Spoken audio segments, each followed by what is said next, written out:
ขึ้นของอยู่ทุกชั้นครับ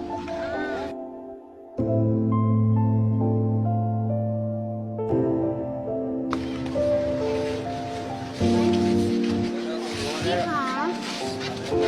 ใครยังติดอยู่ข้างในไหมคะพี่ครอบครัวเรามีใครติดในนั้นไหมใครได้ไหมคะ ไม่ได้ครับ แล้วใครติดข้างในไหมคะพี่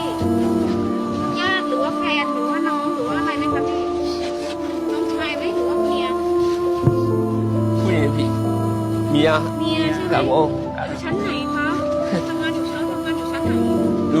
ทุกชั้นครับ ไม่หมายถึงว่าเมียเรา เคยเข้าอยู่ ทำงานอยู่ชั้นไหน ขึ้นของอยู่ทุกชั้นครับ เมื่อกี้โทรไปติดต่อไม่ได้หรอครับ ติดต่อไม่ได้ครับ แล้วเมื่อกี้โทรหาใครคะเราไม่ได้โทรหาที่บ้านเหรอญาติที่บ้านเหรอ อยู่นี่ ถามหน่อยตอนที่มันถล่ม